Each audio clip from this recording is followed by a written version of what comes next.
my name's Carol, and I'll be reading Jack and the Beanstalk today. Are you ready? Yeah! Once upon a time, there lived a widowed woman and her son Jack on their small farm in the country. Every day, Jack would help his mother with chores, chopping the wood, weeding the garden, and milking the cow. But despite all their work, Jack and his mother were very poor with barely enough money to keep themselves fed. "What shall we do? What shall we do?" said the widow one spring day. "We don't have enough money to buy seed for the farm this year. We must sell our cows, oh Bess, and with the money buy enough seed to plant a good crop." "All right, Mother," said Jack. "It's market day today. I'll go into town and sell Bessie." So Jack took the cow's halter in his hand, walked through the garden gate, and headed off toward town. He hadn't gone far when he met a funny-looking old man who said, "Good morning, Jack." "Good morning to you," said Jack, wondering how the little old man knew his name. "Where are you off to this fine morning?" asked the man. "I'm going to the market to sell our cow Bessie." "Well, what a wonderful son you are," exclaimed the man. "I have a special deal for you, for such a good boy like you." The little old man looked around to make sure no one was watching, and then opened his hand to show Jack what he had. "Beans?" asked Jack, looking a little confused. "3 magical beans, to be exact, young man. 1, 2, 3. So magical that if you plant them overnight, by morning they grow right up to the sky," promised the funny little man. "And because you're such a good boy, they're all yours in trade for that old milking cow." "Really?" said Jack. "And you're quite sure they're magical?" "I am indeed. And if it doesn't turn out to be true, you can have your cow back." "Well, that sounds fair," said Jack as he handed over Bessie's halter, pocketed the beans, and headed back home to show his mother. "Back already, Jack?" asked his mother. "I see you haven't got old Bess. You sold her so quickly. How much did you get for her?" Jack smiled and reached into his pocket. "Just look at these beans, Mother. They're magical. Plant them overnight and—" "What?" cried Jack's mother. "Oh, silly boy, how could you give away our milking cow for 3 measly beans?" And with that, she did the worst thing Jack had ever seen her do. She burst into tears.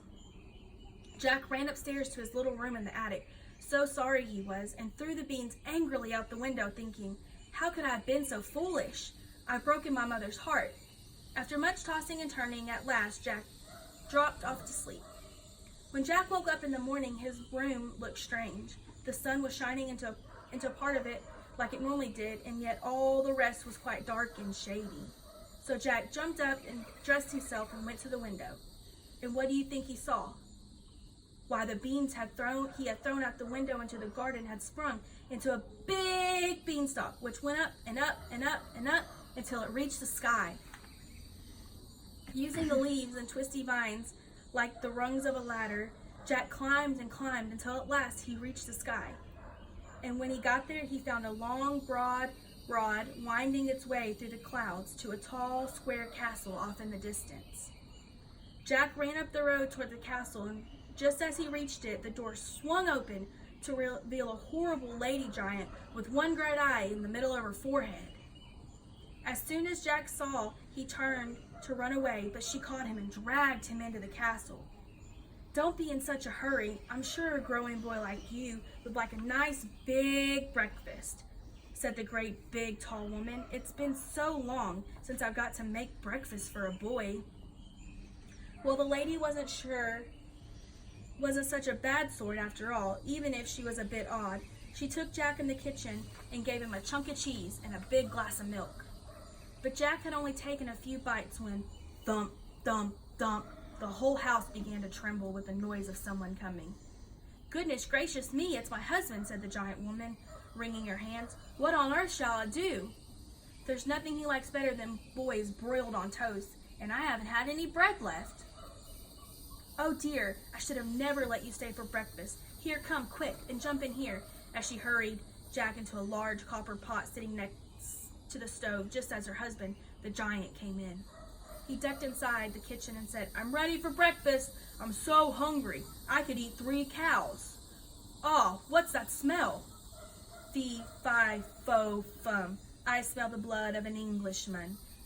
Be he alive or be he dead, I'll have his bones to grind my bread. Nonsense, dear, said the wife. We haven't had a boy for breakfast in years. Now you go and wash up, and by the time you come back, your breakfast will be ready for you. So the giant went off to tidy up. Jack was about to make a run for it when the woman stopped him. Wait until he's asleep, she said. He always likes a little snooze after breakfast. Jack peeked out of the copper pot just as the giant returned to the kitchen, carrying a basket filled with golden eggs and a sickly-looking white hen. The giant poked him and growled, "Lay," and then the hen laid an egg made of gold, which the giant added to the basket. After his breakfast, the giant went to the closet and pulled out a golden harp with the face of a sad young girl. The giant poked the harp and growled, "Play," and the harp began to play a gentle tune while her lovely face sang a lullaby. Then the giant began to nod his head and to snore until the house shook. When he was quite sure the giant was asleep, Jack crept out of the copper pot and began to tiptoe out of the kitchen. Just as he was about to leave, he heard the sound of a harp girl weeping. Jack bit his lip, sighed, and returned to the kitchen. He grabbed the sickly hen and the singing harp and began to tiptoe back out. But this time, the hen gave a cack, which woke up the giant, and just as Jack got out of the house, he heard him calling, "Wife, wife, what have you done with my white hen and my golden harp?" Jack ran as fast as he could, and the giant, realizing he had been tricked, came rushing after, away from the castle and down the broad, winding road. When he got to the Beanstalk, the giant was only 20 yards away when suddenly he saw Jack disappear. Confused, the giant peered through the clouds and saw Jack underneath, climbing down for dear life. The giant stomped his foot and roared angrily, "Fee, fi, fo, fum. I smell the blood of an Englishman.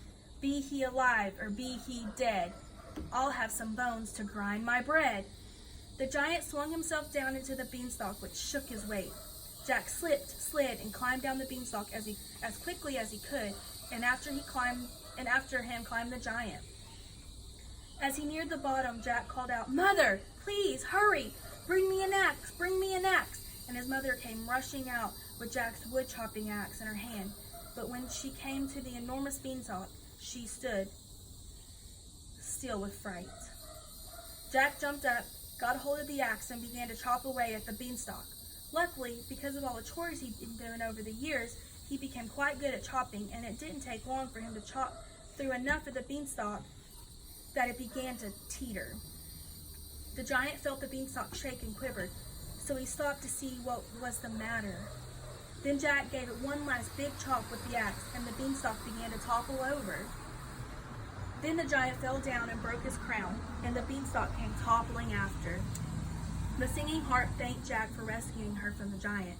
She had hated being locked up in the closet all day and all night, and wanted nothing more than to sit in a farmhouse window and sing to the birds and the butterflies in the sunshine.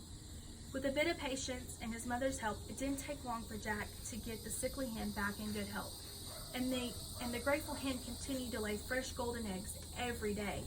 Jack used the money from selling the golden eggs to buy back Old Bess, purchase seeds for the spring crop, and fix up his mother's farm. He even had enough left over to invite everyone from the neighborhood over for a nice meal, complete with music from the singing harp. And so Jack, his mother, Old Bess, the golden harp, and the white hen lived happily ever after. Yay! The end. Thank y'all so much for your time today and letting me read y'all this book. Thank you.